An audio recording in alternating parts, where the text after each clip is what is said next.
Hello. Reggie? Oh, good. My computer's working. I've been having a problem where I could be seen but couldn't be heard. Oh, Which yeah, I some can people see would you and rather- hear you. Some people would rather not see me nor hear me, but No, I can hear you and see you just fine. so did I answer your question by text? Yes, thank you. Thank you. Yep, and I will do. Thank you.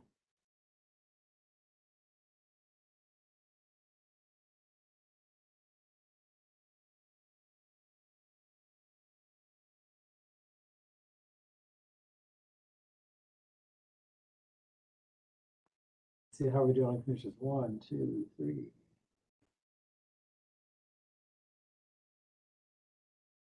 Rhonda's on twice.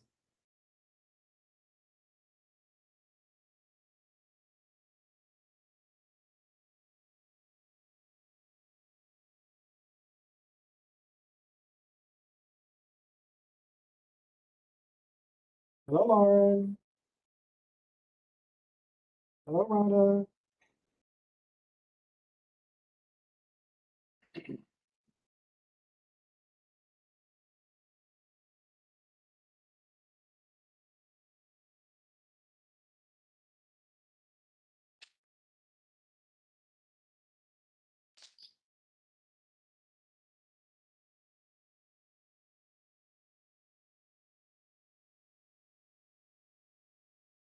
So I should say from the onset that Haran won't join us today. She has a little situation she's dealing with, which should be fine, but she can't join us today.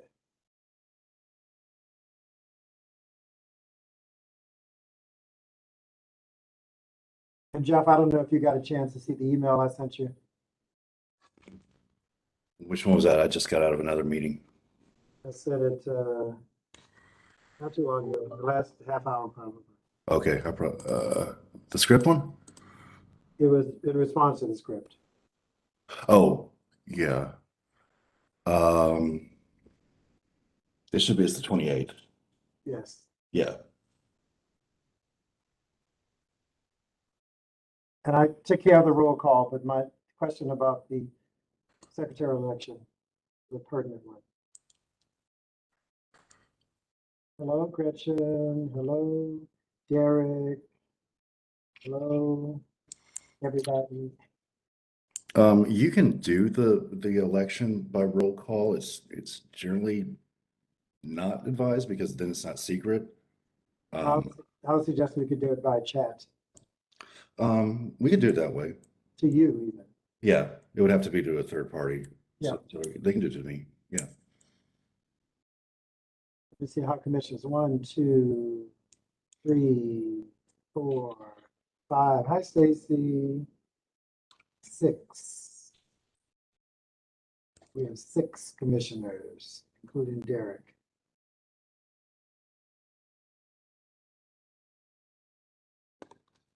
Jose makes 7.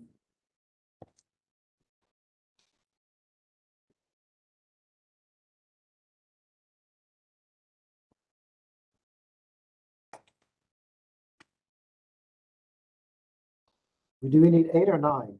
9. So we're 7 now. So hang in there, everyone. Help is on the way.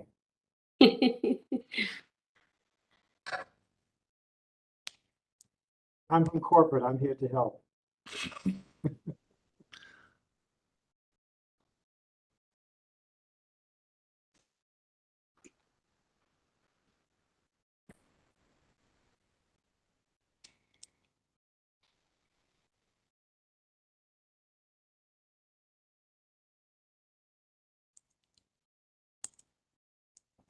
I have a note from Cora. She's not being let in.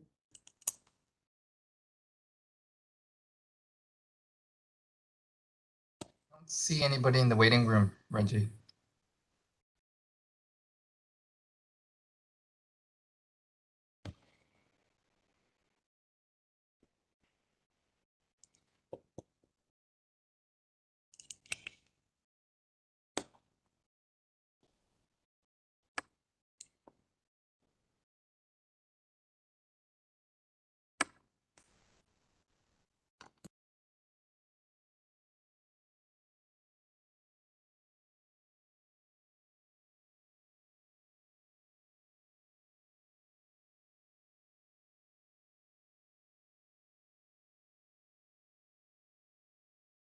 Was today the first day of spring or yesterday? When did the first day of spring happen?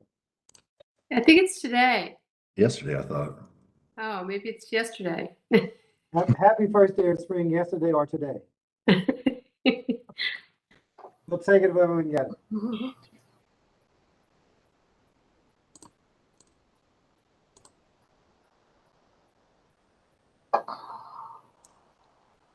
Today is the first day of the Aries season for the astrology folks. Wow. I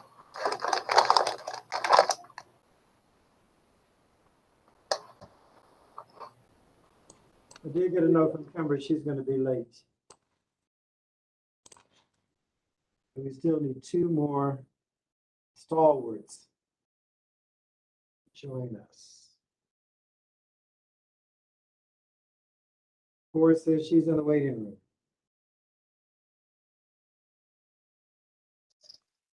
I see Marianne Miller, but I don't see anyone else.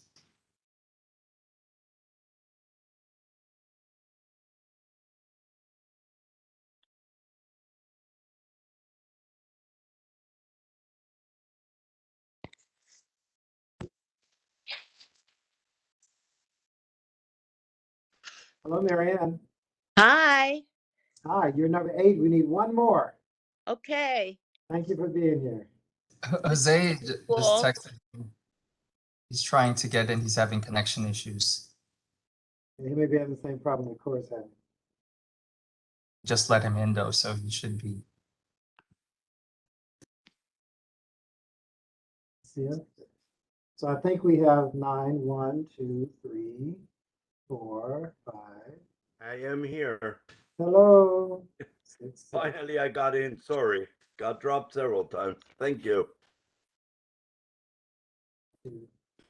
Hi, Jose. Hello, Marianne.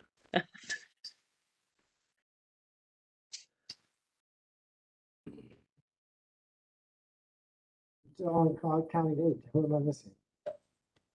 Yourself? I got myself 1, 2. Yeah, I think it's just 8. Did Carla call in? There's nobody on the phone. Okay, I just texted her.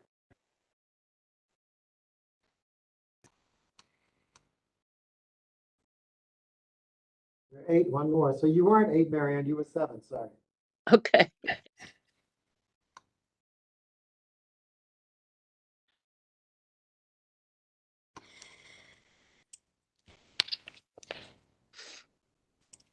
If someone resend the link to Cord, please.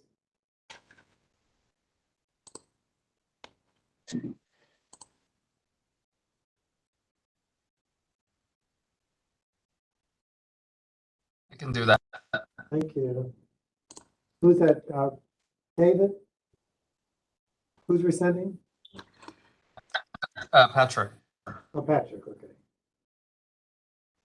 Just so she'll know which email to be looking for.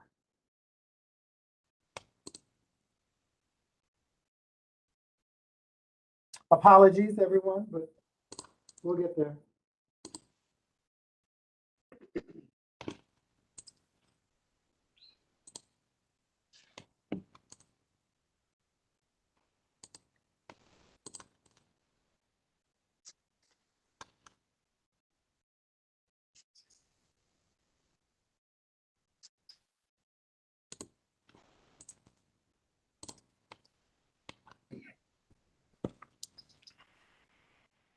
We see you, Marianne. What? We see you. Okay. There's CC. Am I in here twice? Oh, you're in there once. Okay. CC's coming in. Yeah, she's here. So that's her. And there's It's Cord. like Cora and someone is joining by phone. Okay, good. So you're good. So the meeting will come to order. The time is now 5:38 p.m. on Monday, March 21st, 2022. This is a regular monthly meeting of the District of Columbia Commission on the Arts and Humanities. My name is Reggie Van Lee, chairperson of the commission. I'm wearing a white shirt today, African-American man wearing a white shirt. I will now call the roll. When you hear your name, please answer present. And it's not in alphabetical order. Stacy Banks, Present. Bunnies Floyd, Rona Friedman. Rona Friedman. Rona was there. Rona, He was there earlier. okay, Kimber McKitty. Marion Miller, There's Rona Wow. now. There's Laura Rona. Rooney. Cece Satanelescorn, Present. Jose Euclid, Present. Gretchen Horton, Present. Eric Younger, Present. Cora Masters-Berry, Present. Natalie Hopkinson, Maggie Fitzpatrick, Present. Carla Sims, Hector Torres. So we go back to Rona Friedman.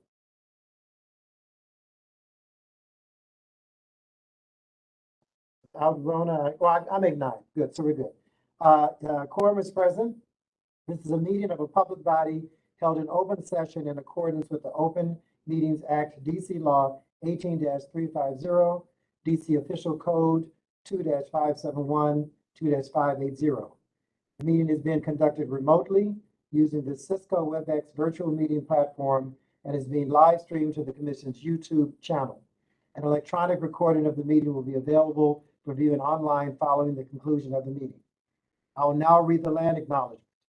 Every community owes its existence and vitality to generations from around the world who contributed their hopes, dreams, and energy to making the history that led to this moment.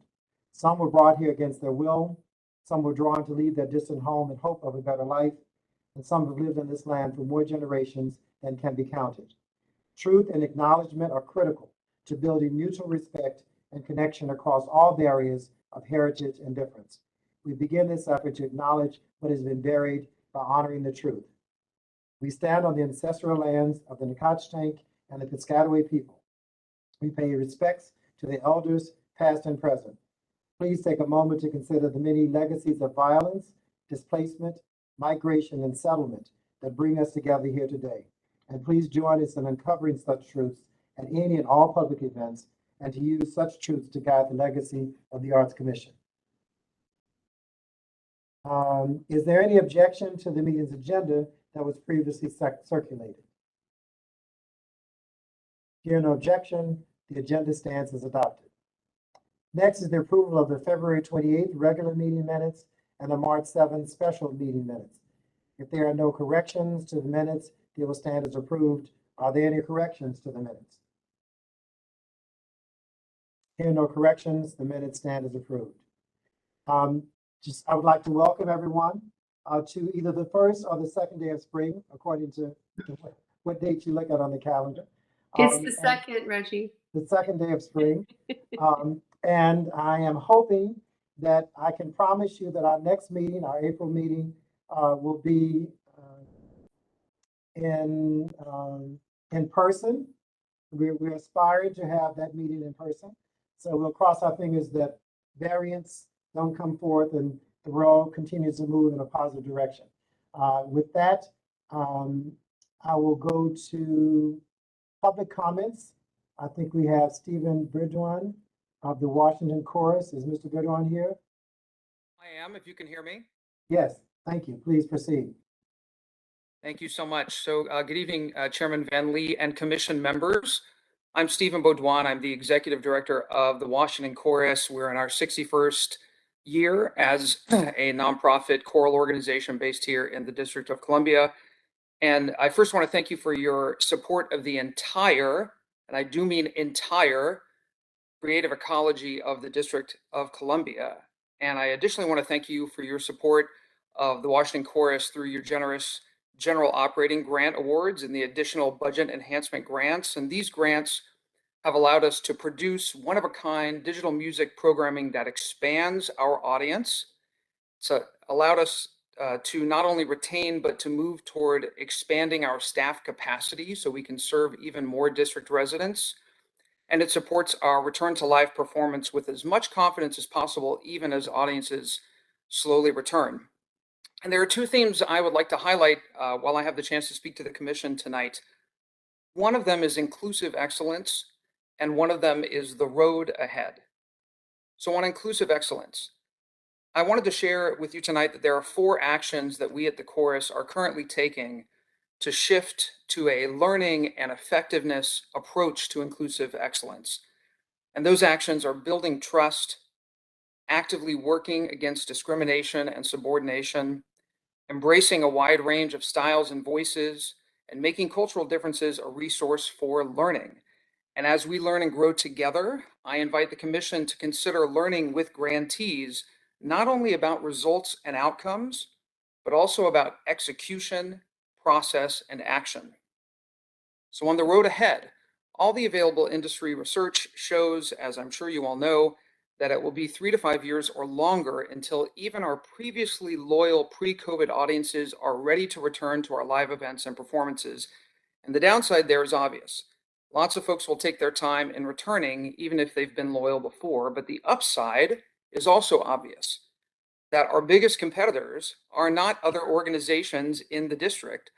Our biggest competition is the large universe of non-attendees, of non-customers that do not today participate in our organizations.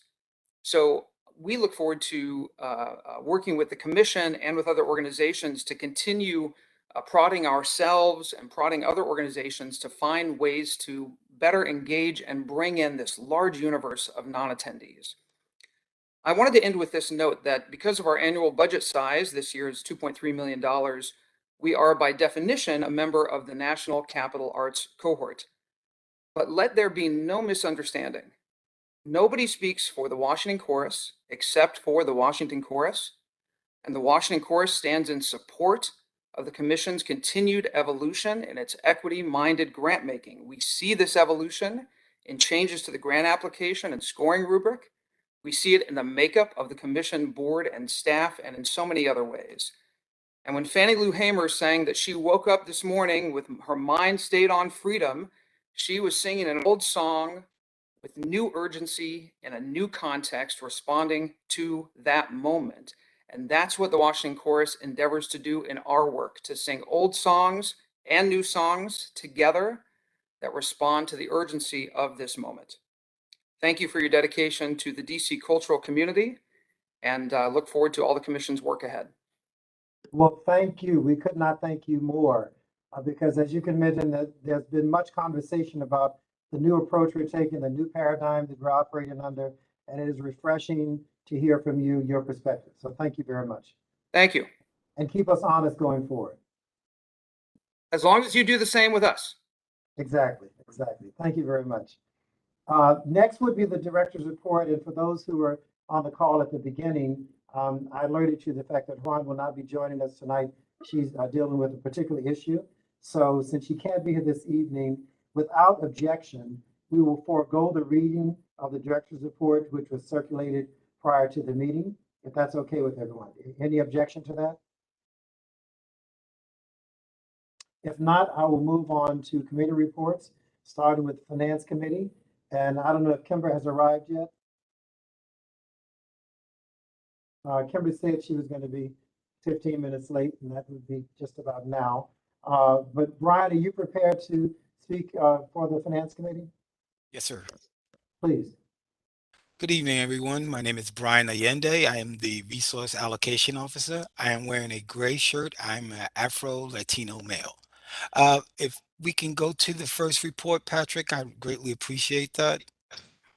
I believe that would be the budget balance report.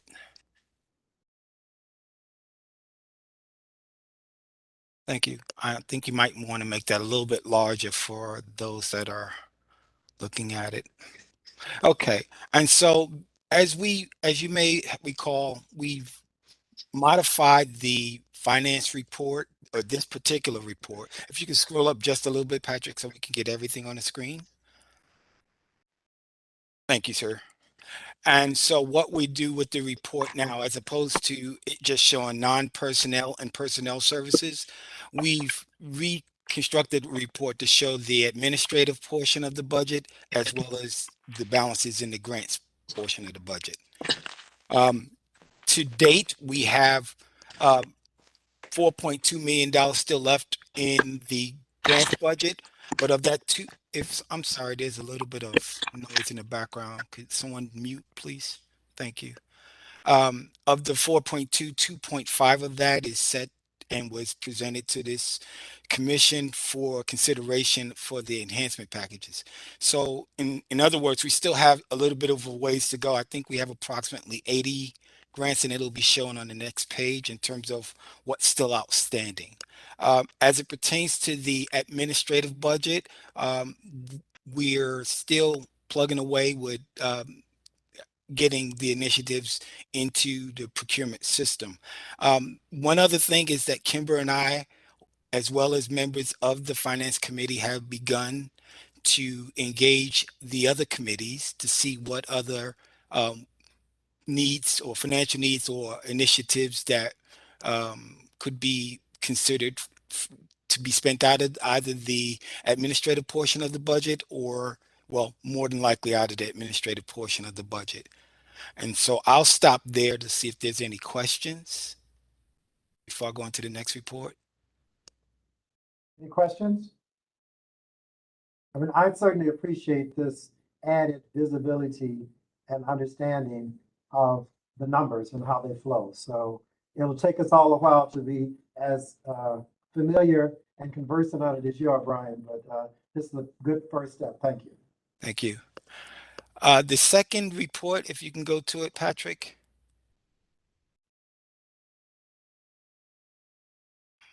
Okay, and so the second report gives you a summary and a snapshot of the grants portfolio. On the right-hand side of the screen, you should see 4 columns, and it says grants authorized, the number of requisitions in the approval path, number of purchase orders that were issued, and then the number to be issued. So as I stated a little bit before, the number of grants that are still outstanding that were approved by this commission is 86 grants. And so again, I would encourage all that still have grants that have yet to be fully executed to work with your grant management specialist to get those done as soon as possible. To the extent that you cannot do that, that you also convey that information to the grants management specialist. And so I don't know if there's any questions. At this point, we have 840 grants that were totally authorized and 21 that are in the approval flow, meaning that they're subject to the approvals, and 733 grants that were awarded purchase orders to date. Are there any questions? Okay, and I might just note one thing other than that. There was another report that was the treasurer's report where it told you more about the enhancements. As you may recall, at the last meeting, we announced that we had $9.1 million that were going to be available for enhancements. And of that $9.1 million, 6.6 would be brought into the budget. So to give you a status update on that, the NEA funds, which is National Endowment for the Arts funds, have begun its process in terms of increasing the budget. And so you'll see that probably within the next budget cycle, or should I say the next commission meeting. And I look to have the other $5 million as well hopefully in by April as well, so that we can continue moving forward with the enhancement package that the committee had already seen. And if there's no questions, I'll turn it back to you, Reggie. Thank you.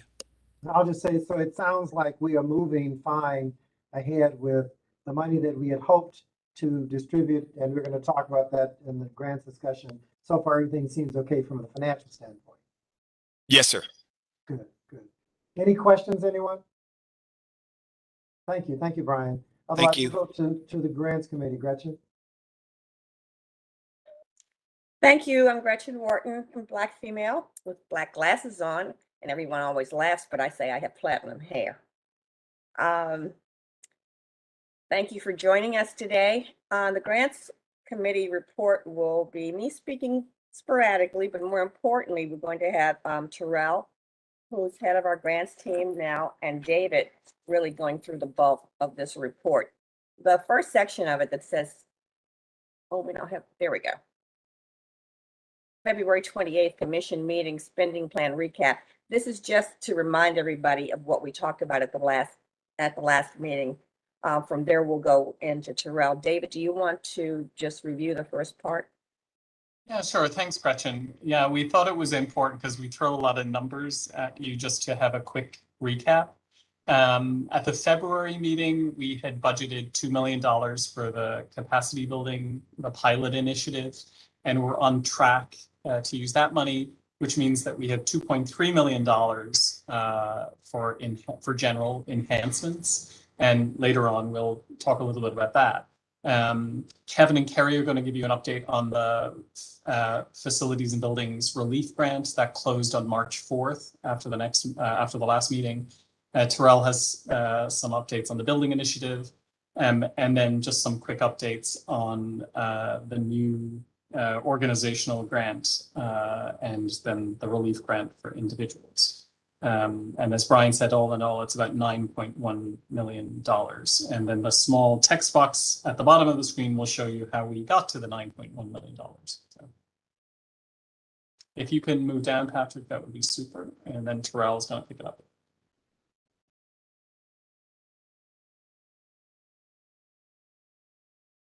Good evening, everyone. My name is Terrell Johnson. I'm an African-American male wearing a black shirt. I have glasses on. I am the Senior Grants Officer here at the CAH. Couple of quick updates on the pilot program, the capacity building. We have about 90 organizations that are looking to become a part of the community of practices. With that, we wanted to be thoughtful around building a holistic mentorship model that promoted teaching and learning across organizations, regardless of size or years of establishment. So we really want it to be, when you think of a mentorship program, you think mentor, mentee. We really want it to be cross-learning, smaller organizations teaching things, and more based in skill. The second part of that piece is that we wanted to make sure that the work was being done. So we've established another program, which are administrative leads. So right now we'll have about 9 community practices. And with that, we'll need about 9 administrative leads. These administrative leads will be tasked with collecting and maintaining feedback, scheduling, conducting meetings, providing a narrative report for the group's findings, and just keeping the group on areas of focus. With that, we have about 50 groups who have initially expressed interest in becoming one of the administrative groups. Right now, we have 2 informational sessions set up to give more information about what that role means. So we have one set for 322, as well as one set for 323 next week. This week, Tuesday and Wednesday. With that, we wanted to make sure that the organizations understood what we were tasking them with. So we came up with a grouping of questions to really give them a mindset of what they're looking for and give us the ability to really choose the best 9 that can lead this administrative task. So things like, how will your organization approach engagement of the other organizations? When we talk about allocation of resources, how do you identify the most needs?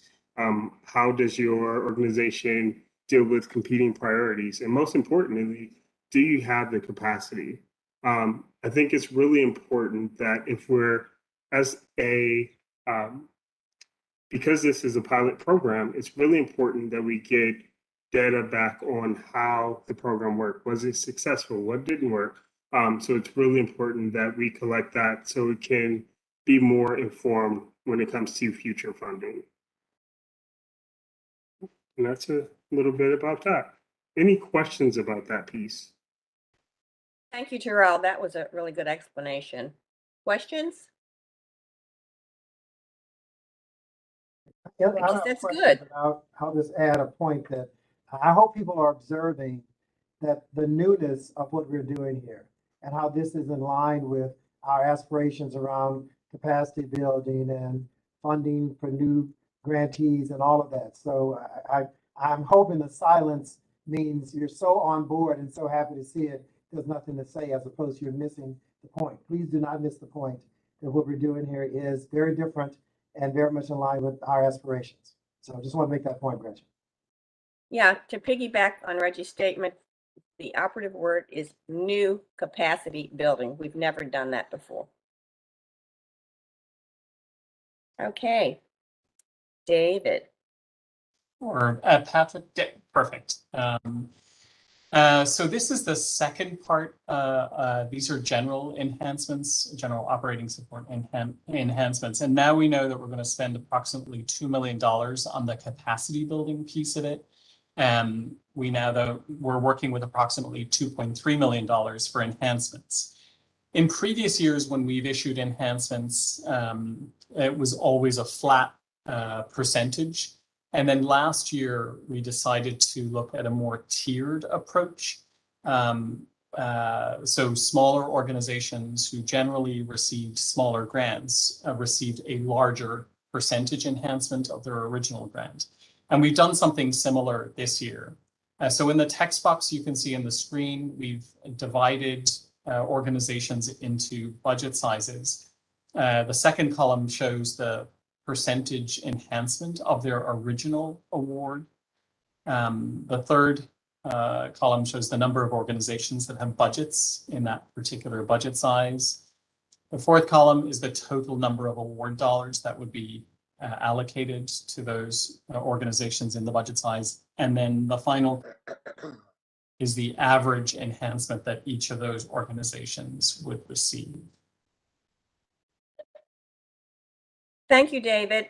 This will now be the second time that we're using this approach to our GOS enhancements. We did it the last cycle, and this is our second time around here. Questions, comments? We do need a vote on this one. We need a motion and a second, and then I'll do the roll call. So would you structure the motion for us, Gretchen? Or David or someone? I would like to move that the commission vote on the slide in front of you that shows the FY22 GOS enhancements for the budget of $2.3 million and 145 organizations. And that would be approved with the percentages as laid out in the chart. A second. So moved in second. I'm now do the roll call. Stacy, Yes. Quanese, Rona, Rona texted she's having problems with her yeah, Audio. audio, and she's not able, she's talking, but we can't hear her. there was a suggestion sent to her that she could perhaps respond in the chat. So Rona, if you can hear me, perhaps in the chat you can respond to whether you are in agreement with this motion or not. And I'll proceed on, but I'll check back to see. Kimber, Yes. Marianne, Yes. Mariah, Cece, Yes. Jose, Yes. Gretchen, Yes. Derek, Yes. Cora, Abstain. Natalie, Maggie, Yes. Carla, Yes. Hector. And Rona in the chat was a yes. So it passes. Thank you. Thank you very much. Thank you. So next up is facilities and buildings, and Kevin and Kerry are, I believe, are on the call and are going to report out on where we are there, and then Torres is going to give an update on our building initiative. Hi, everyone. My name is Kevin Hasser, and I'm a grants programs manager here at the Commission. I am a Caucasian male in a plaid shirt in front of a concrete wall. This is my attic. So, hi, everyone. Facilities and buildings updates. This is a program that we voted on in a past cycle. This is the relief effort here in its second year. Last year was very successful. We were very excited to bring it back. And so was the rest of the community, because as you can see right here on the screen, we received 125 completed applications. That marks about a 40% increase over last year. And so that's the response from the community has been very positive in that regard. Also, the total request there you see in the second bullet from all the applications added together is just over $3 million in requests. These are requests for known expenses for each organization. This is what they anticipate to spend in their annual rent or mortgage payments for the current fiscal year.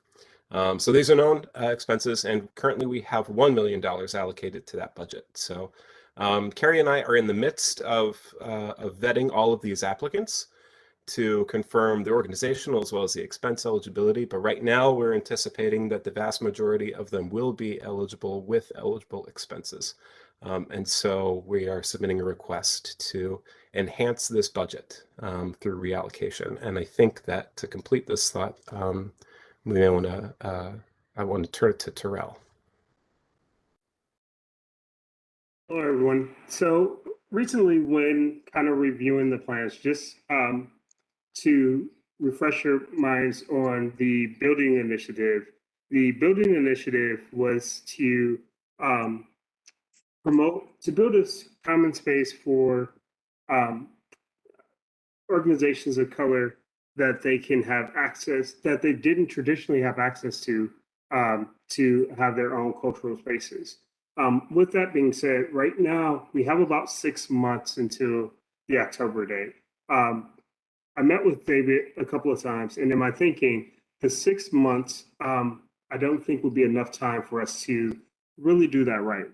The commission has a opportunity to do something really special with this space. But with that, I think it's important that we take time to do the research. So there's other examples of this. There's a organization called the Sherman Phoenix in Milwaukee, Wisconsin, where the Sherman Phoenix is a group of entrepreneurs, and it was built after there was a police shooting in Milwaukee. They burned down the bank, and so they were able to rebuild that bank and have this collective space for those entrepreneurs. There's also an organization in Chicago called the Hatchery. So I think we would need time to really research some of those organizations and also socialize it out to the community. So find out what artists of color, what they're looking at. And at our committee meeting, we heard so many great ideas from the commissioners about being thoughtful around spaces that are available in the district and things of that nature. So right now, what we're hoping to do is we start the planning process during the 6 months and actually do the groundwork. So we're looking to, instead of allocating the $1 million in FY22, moving that million to the facility, to the FAB budget. So they have that $1 million there. And then we will have $1 million dedicated to this program in October. So another second $1 million, not this one, dedicated in October for us to do this. So we get to do the planning and still use the time during the 6 months, but the allocation will come in FY23. Great, that's wonderful. In that second bullet, it says new, all caps, new organizational relief and recovery grant. This is different than before, because many times we are in a position where we have to allocate to organizations who are previous grantees. This is the first time that we will be granting to new organizations that have not been previous grantees. Yep, and so it's two different pieces. So we're still up in where the vote's required for the FAB grant, where it says building initiative. That's kind of the piece that I talked about. But yes, you're right. They're just two separate pieces as well. Yep, agreed. I just didn't want people to not focus on that one. Thanks. This is David again. I'm sorry, I should have made it clearer in this, but we have a total of $2 million left to spend in facilities and buildings. At the moment, $1 million is budgeted for the relief program that Kevin just spoke to. We have $1 million budgeted for the building initiative. that Terrell spoke to. And so what we're asking is if we can move the $1 million from the building initiative to supplement the $1 million that's currently in the FAB-R budget to get closer to the need in the FAB relief. And then, as Terrell mentioned, we would budget by 23 $1 million for the building initiative. I hope that makes sense. Yeah, let me just clarify a teeny bit more. Sure. We have the money, we have the $1 million for this particular grant. But as Terrell said, we don't really have the time right now before the end of the year, and the end of the year is the end of September, to find a place to work it out with the rest of DC government or whomever has the space for us. So the thought process was to use this time to identify the location and the space and work through all the particulars around it and take that $1 million and put it into the relief fund now where we know it's needed at this very moment, because we're going to have an additional $1 million come October 1. I think Marianne has her hand up. Yeah, you answered my question. I just wanted to be sure that the groups would save money before the end of the fiscal year, getting it at such a late time. Yeah. Thank you for your question. Anybody else? Thank you, Terrell and David. Reggie, that's it for discussion, and I would like to move, we're talking about the first bullet, FY22 FAB-R. I would like to move that we increase the budget by adding that extra $1 million to that particular relief grant, as is shown.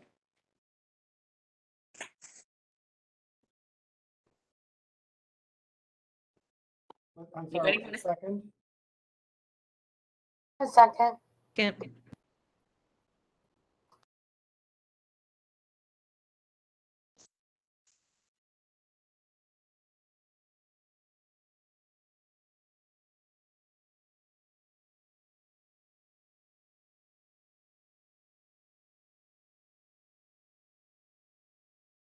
you all hear me? We lost. Yeah. Oh, I lost you for a moment. Thank you. Can you hear me now?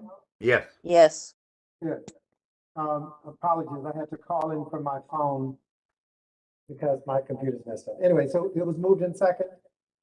Yes. So I'll do the roll call now. Stacy, Yes. Juanice, Rona, in the chat, if you could. Kimber, Yes. Marianne, Yes. Mariah, Cece, Yes. Jose, Yes. Gretchen. Did I hear Gretchen? I guess she's saying yes. Yes. Cora, Yes. Yes. Natalie, Maggie, Yes. Carla, Yes. Hector. Let me go back, Gretchen. Yes. And Rona was in the chat as a yes. It carries. Thank you.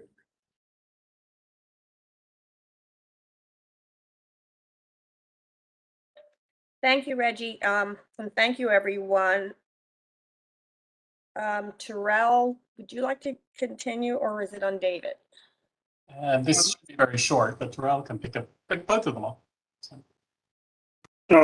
So just really quick to piggyback on what Gretchen said, the new relief and the new org relief and recovery grant. This is the first time that we're allowing new organizations to take part in these funds. With that, we're very cautious around making sure that the new organizations have what they need to be successful.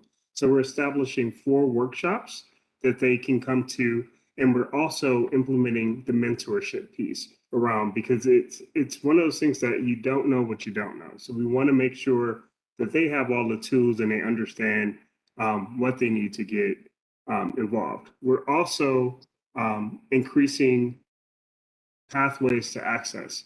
So we're streamlining the application. The application will be a streamlined 2-page application with additional pages of guidelines. So we are streamlining that process as well to make sure that we have give access to the most organizations possible so that they really get out there. The third piece is that we're being intentional about getting the message out. So it's not just a point of saying, here's this additional new grant or new money, but we're actually making it known to organizations that we haven't touched or interacted with before. Any questions around that piece?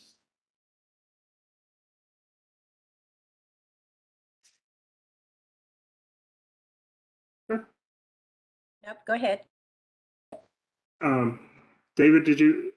Yeah, sure. Ari, do you want to close it out? Or yeah, go ahead. The individual relief and recovery grant. Sorry, Mural on the spot. Sorry about that. I can jump in.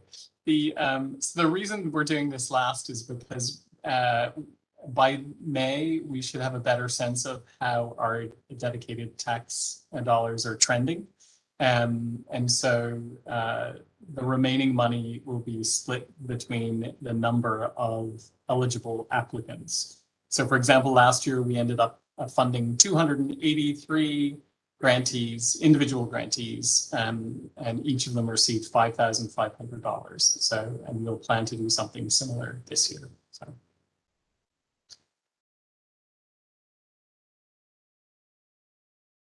Questions? Okay, let's continue.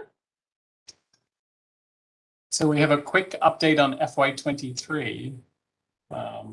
Patrick, yeah, there we go. Thank you. Very quickly, we are neck deep in FY23 GOS. We had 161 applications. Last year, 145 applications went to panel. We added 2 extra panels this year, so we have a total of 9 taking place between April 5th and April 20th. And I'm just giving everybody a heads up that Gretchen will be will be appearing at your door asking you to sign up to convene these panels between April 5th and April 20th. David, Oh, yes. are they going to be virtual or are they going to be at the commission? Great question. No, we're still virtual, Marianne. Okay. A lot of people Hi, this is Lisa. If you'd like to talk to me directly about. prefer virtual, so we're staying virtual. Terrell? Yep, and then the FY23 fellowship and project-based grants, one of the things that we want to do is hold a town hall just to give feedback, get it socialized out so we can find out and be thoughtful about going forward with the additional changes or if there's changes needed.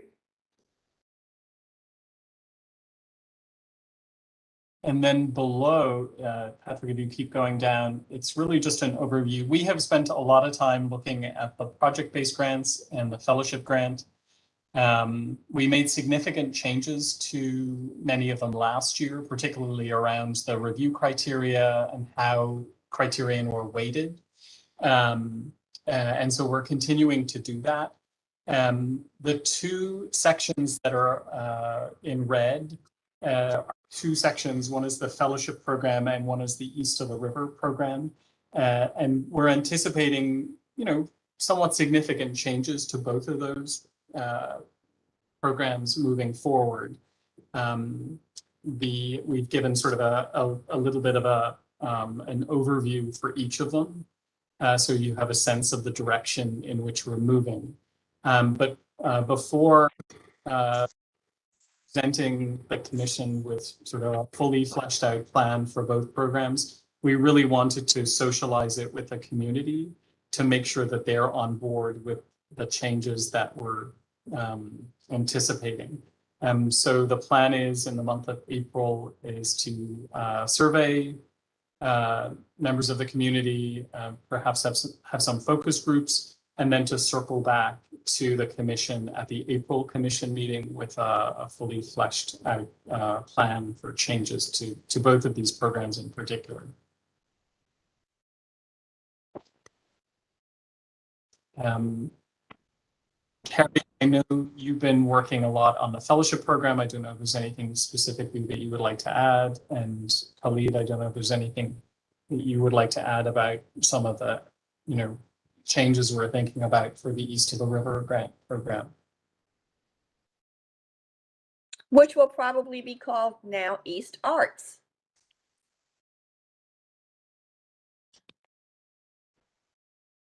And we're also trying to be mindful that we don't want anyone to be left behind with any of these changes. So we're making adjustments to some of the other grant programs to make sure we're scooping everybody up. So. And those types of changes will include, if you apply for grant A, can you still apply for grant B and those kinds of things. So I really want to thank the grants team. I mean, they are seriously a team now. I think we're all working toward the right goals. And thank you for your leadership, David. And thank you, Terrell, for jumping in and doing a great job.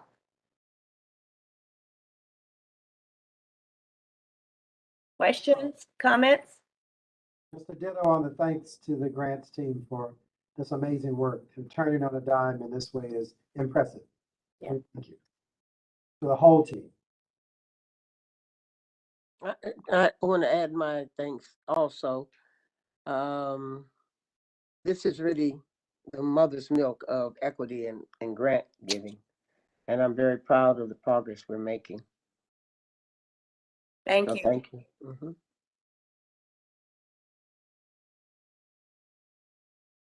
Cece says, yay, grants team. We saw that, Cece, in the chat. We'll take it. Okay, I think that wraps up grants. Thanks, David. Thank you. Thanks, Terrell. Thanks. Well, thank you. Thank you. Everyone. Thank you, Gretchen and the team. So Maggie, hard act to follow, public art. Thank you, Chairman Van Lee, and thank you all. I'm Maggie Fitzpatrick. I'm chair of the Public Arts Committee, and I'm wearing a dark charcoal gray top and glasses. We have 2 items to vote on this evening, commissioners, and then we have an update on 3 items that will follow the vote. The first item that we're voting on is the Color the Curb School Safety Program. I'm going to ask Lauren and the team to walk through the funding recommendations memo and the spreadsheet that we shared with the commissioners in advance. We've talked to you all a lot about this program and the important role that artists are playing in advancing public safety in our communities. This program, particularly in Ward 7 at this juncture. So let me turn it over now to Lauren, who's going to walk us through the detailed funding recommendations. Lauren? Okay, thank you, Maggie. And I'm Lauren Dugas-Glover, the manager of the Public Art Department. I am wearing a white top, dark brown hair, Black woman with glasses. And Patrick, if you could pull up the funding recommendations for the Color the Curb School Safety Program. And so this was a call for qualifications for muralists with extensive exterior experience. And from that, we have identified 4 muralists who have a good qualification of doing exterior mural, community engagement, and working with young people.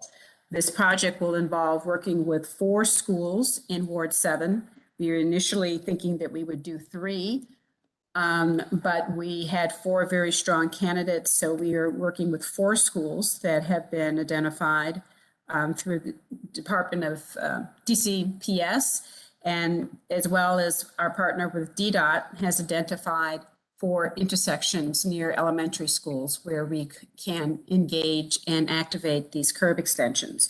And if you want to scroll it up a little bit more, Patrick.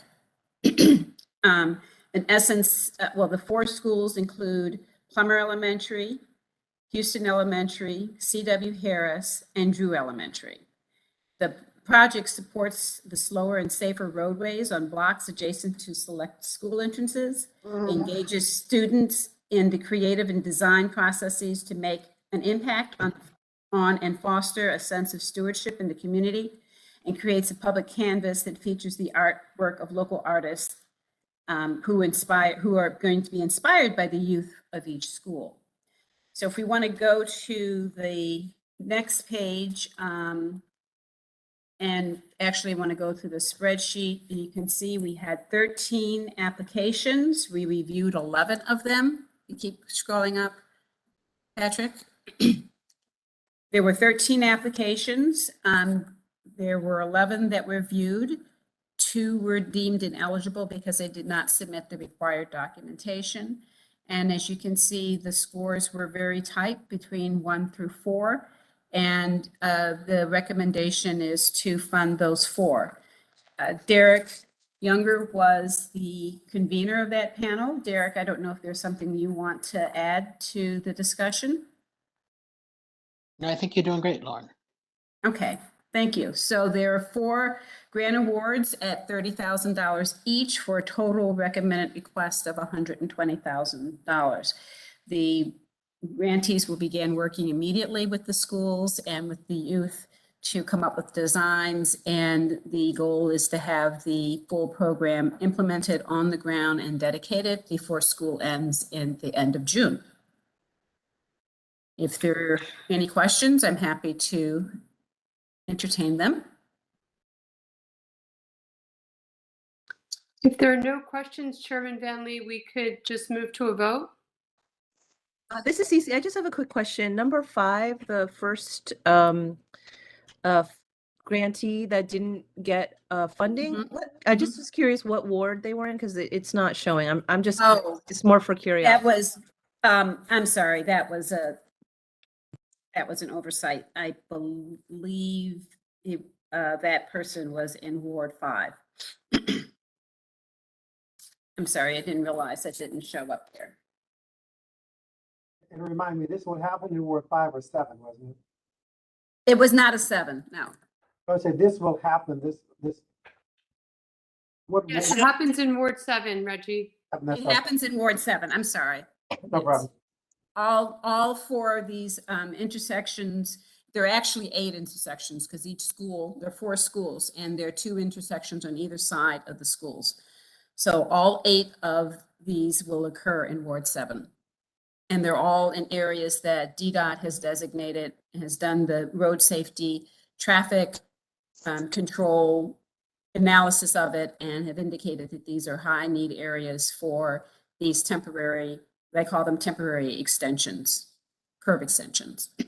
There's a question from Commissioner Friedman around, can you show us these murals? This is qualifications, so they haven't done the designs yet. They're going to be working with the students to do the designs, and certainly once the designs are done, we're happy to bring them back to the commission to show them. Good, and she responded, thanks. Okay, thanks. You're welcome. Other questions, discussion? If not, I'll take a motion, I guess, Maggie, to approve this. Yes, I move to approve the budget outlined for the Color of the Curve program. And I second. And I'll go through the roll call. Stacy? Yes. Juanice? Rona in the chat? Yes. Kimber? Marianne? Yes. Yes, for Mariah? Kimber too. Okay, thanks, Kimber. Marianne was yes. Mariah? Cece? Yes. Jose? Yes. Gretchen? Yes. Derek? Yes. Cora Masters-Berry?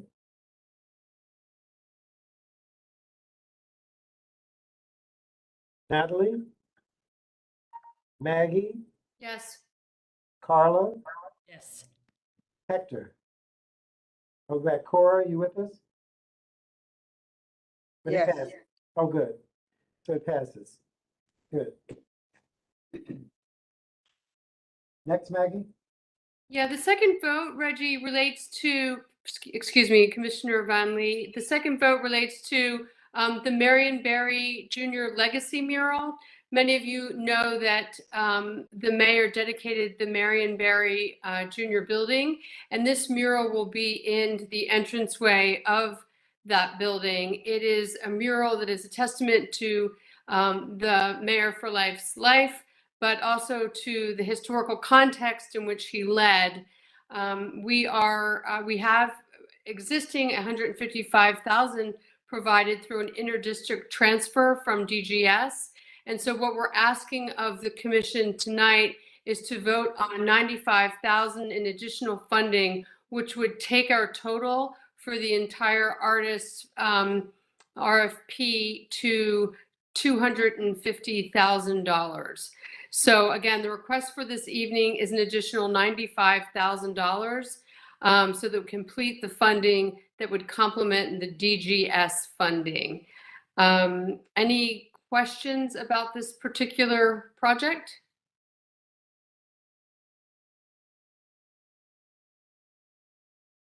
Okay, hearing no questions, Chairman Van Lee, I'd like to move that we approve $95,000 in additional funding so we can get started on the Marion Barry Jr. Legacy Mural Project. Gretchen seconds. I'll take the roll call. Stacy, Yes.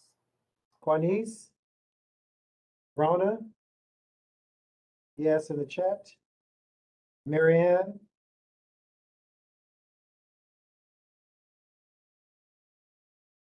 Kimber, Yes. Mariah, Cece, Yes. Jose, Yes. Gretchen, Yes. Derek, Yes. Cora, Abstain. Natalie, Maggie, Yes. Carla, Yes. Hector. So Marianne, are you here? And Ron, oh, I got Ron, I'm sorry.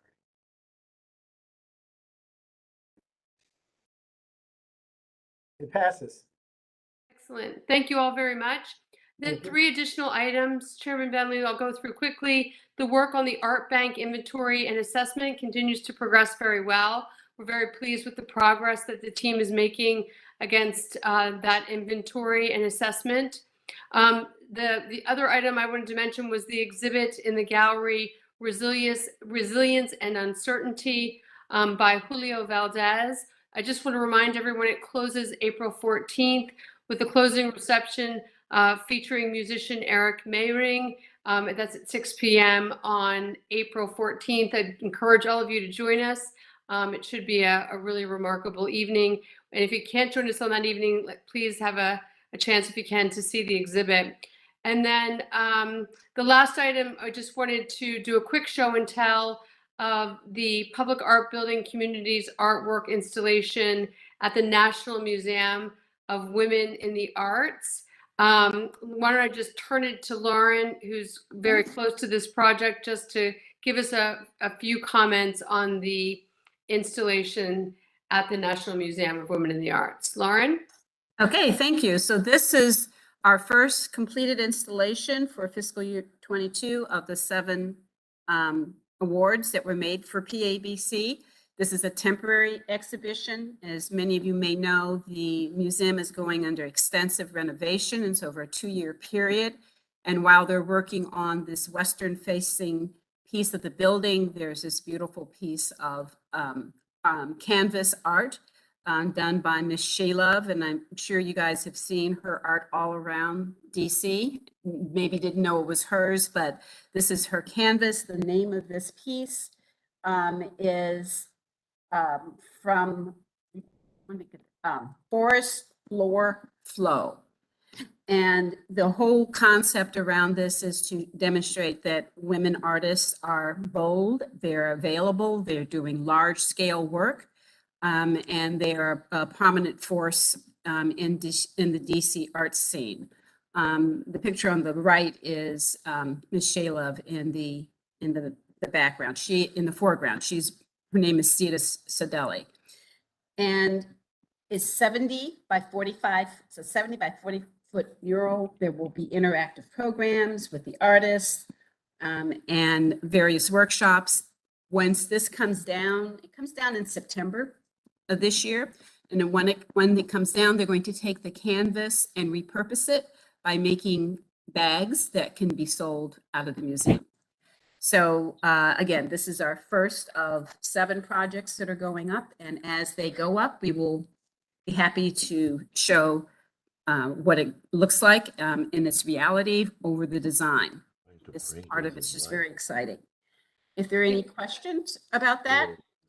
And there was one other thing I did want to mention, Maggie, if there aren't any questions on this project, but I'm happy to entertain any if there are. Honey. Okay. So anybody going down New York Avenue around 13th and H, you're going to be able to see this. It's 6 stories high.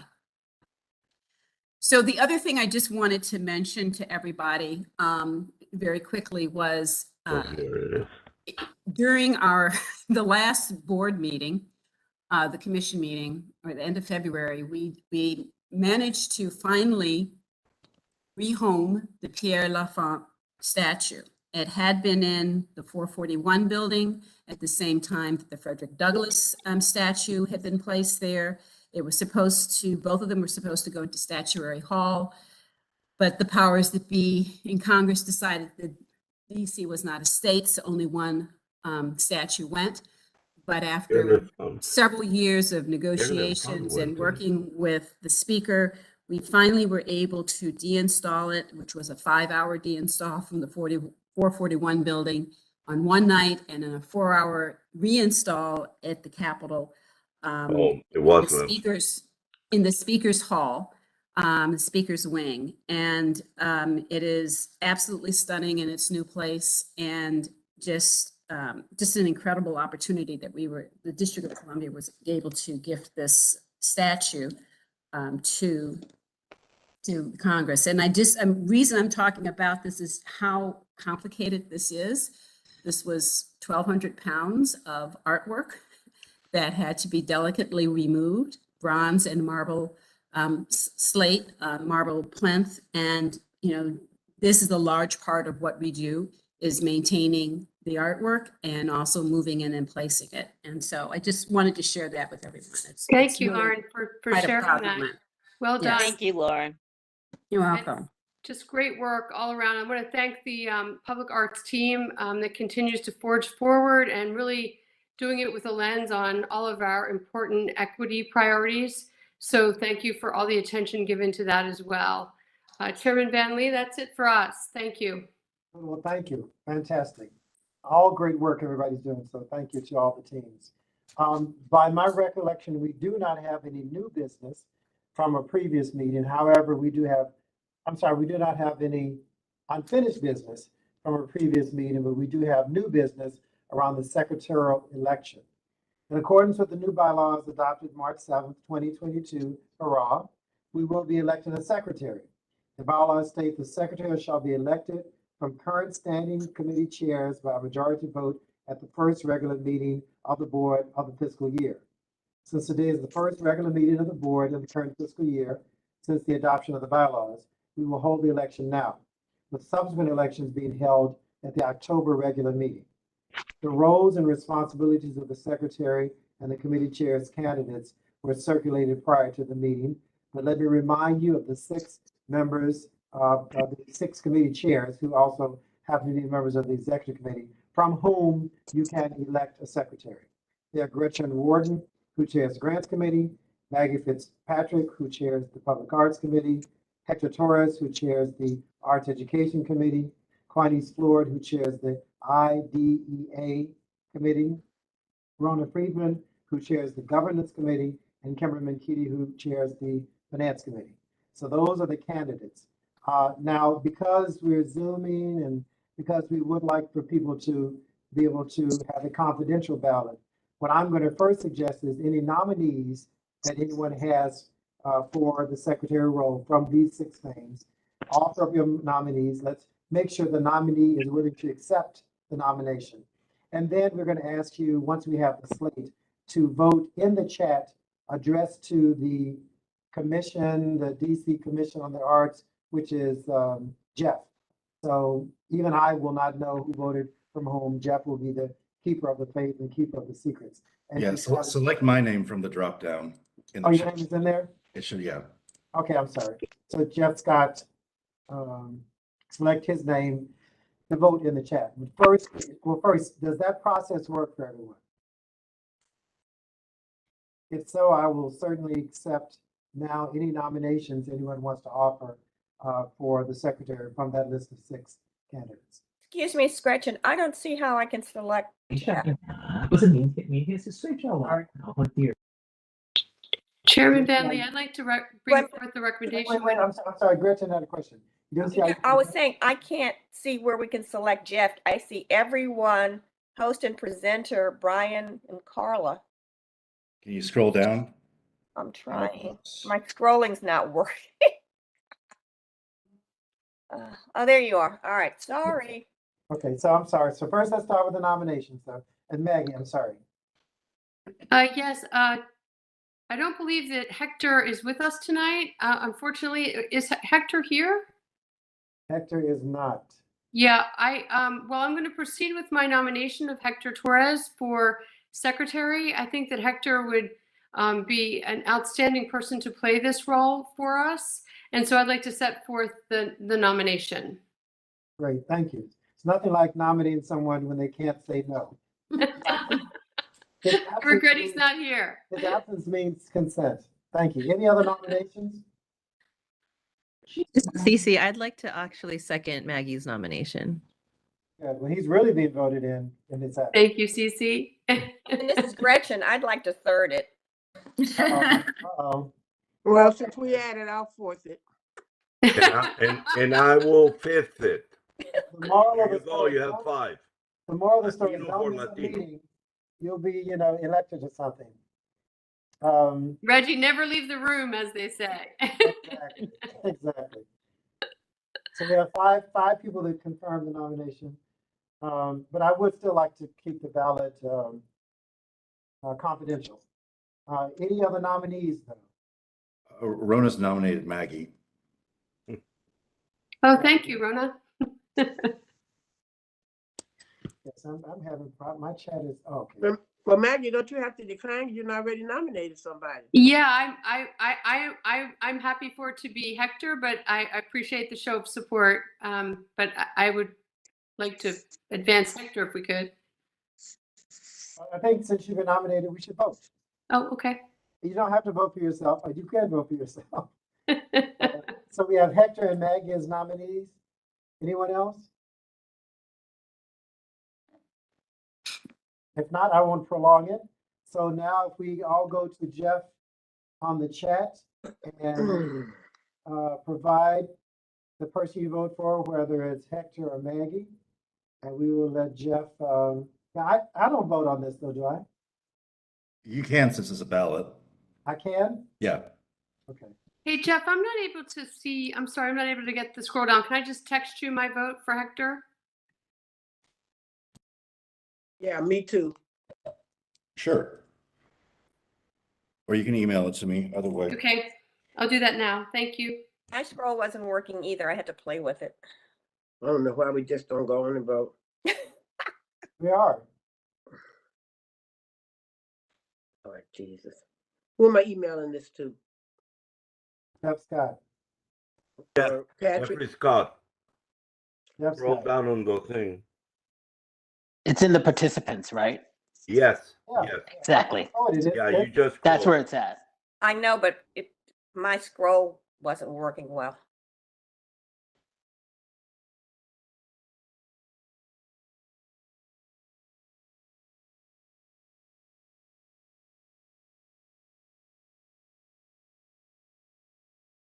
And according to my script from you, Jeff, you're supposed to display the results on the screen. So I guess you can put the results in the chat. Yes. Not about who voted for whom, but just how many votes each of the 2 candidates got. Yeah.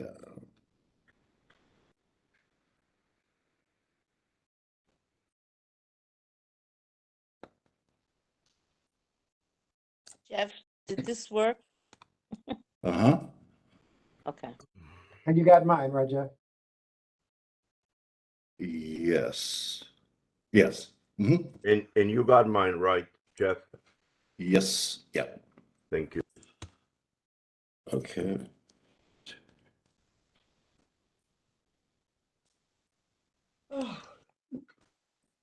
I'm showing 9 votes for Hector Torres and 2 votes for Maggie Fitzpatrick.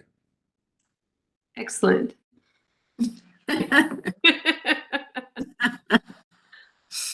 I'm attempting to call Hector now just to make sure he will accept. That's it. Answers.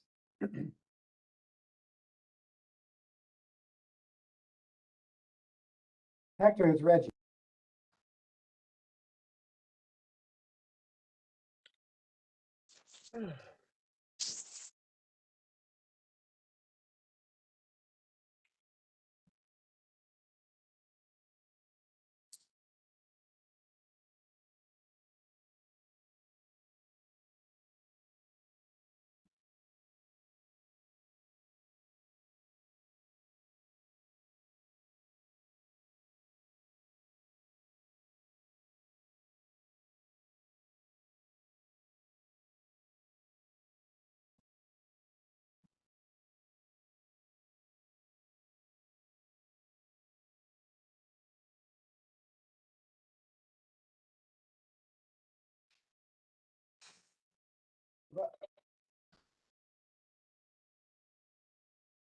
Yes, of the executive committee. But I'm going to put you on speaker so you can give them your answer yourself. Hold on.